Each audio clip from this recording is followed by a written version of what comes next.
Sang Sabda Menyapa.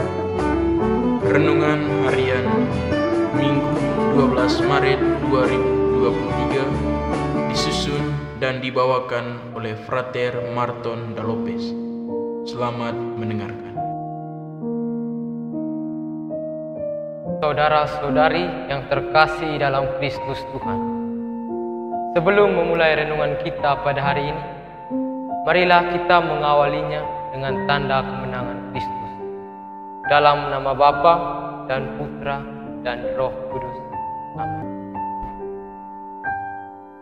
Dalam perikop Injil hari ini, terjadi dialog antara Yesus, seorang Yahudi, dan seorang perempuan Samaria di sumur Yahud. Dan akhir dari dialog itu sungguh mengagumkan. Mengapa demikian? Dalam percakapan itu, Yesus membuka wawasan perempuan Samaria melalui peralihan pengalaman biasa kepada pengalaman akan pengenalan Tuhan sebagai sumber air yang hidup.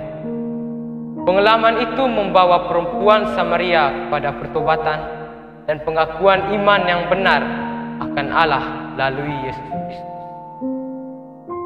Hal ini tentu dapat terjadi karena perempuan Samaria sadar bahwa selama ini ia hidup dalam keterpurukan, hidup dalam kegelapan, sehingga ia mau mendengarkan, kemudian menyerap apa yang diajarkan oleh Yesus, sehingga ia pun dapat bangkit dari keterpurukannya menuju pertobatan.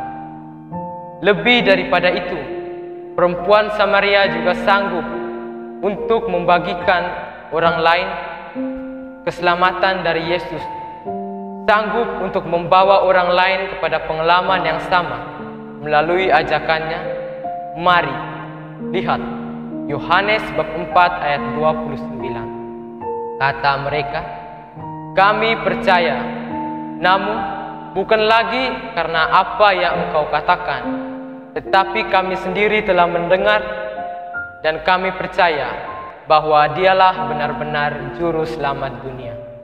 Yohanes bab 4 ayat 42 sebagai ungkapan kepercayaan iman mereka. Umat beriman yang terkasih dalam Kristus Tuhan.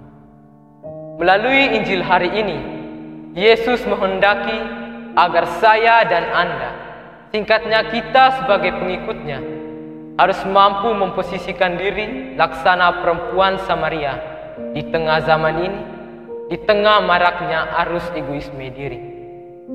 Kita dituntut untuk lebih rendah hati, terkhususnya pada kelemahan dan keterbatasan yang ada di dalam diri kita.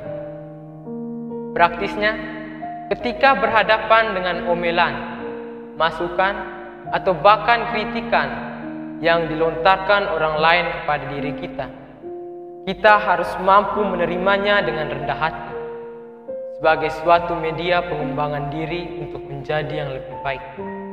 Rendah hati tidak membuat diri kita direndahkan, namun justru menampilkan kualitas diri kita yang mampu mengalahkan egoisme perfeksionis yang berlebihan dalam diri kita dan meminimalisir kecenderungan untuk meremehkan orang lain.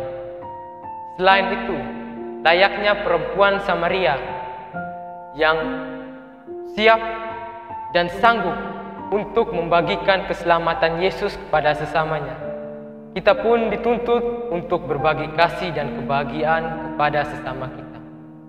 Pengaplikasian hal ini nampak dari pribadi kita yang peka dan siap sedia untuk membantu orang lain. Kita tidak dibenarkan untuk cenderung memikirkan dan mementingkan diri sendiri hingga mengabaikan orang lain yang mungkin saja membutuhkan bantuan kita. Membantu teman untuk memahami materi di sekolah sebagai seorang pelajar, dan membantu orang lain untuk bangkit dari keterpurukannya, keluar dari masalahnya, ialah sedikit dari sekian banyak hal positif yang merupakan cerminan diri perempuan Samaria. Dengan demikian, segala hal positif, segala kelebihan yang telah dititipkan dan telah dipercayakan Tuhan pada diri kita, tidak terkesan kita nikmati secara pribadi, tidak terkesan kita nikmati secara personal, namun dapat berguna dan bermanfaat bagi orang lain. Umat beriman yang terkasih, di akhir kata, saya menutup renungan singkat saya pada hari ini dengan sepenggal kalimat berikut. Jika Anda tidak ingin berguna bagi orang lain, setidaknya jangan menjadi batu sandungan. Jangan menjadi beban untuk orang lain.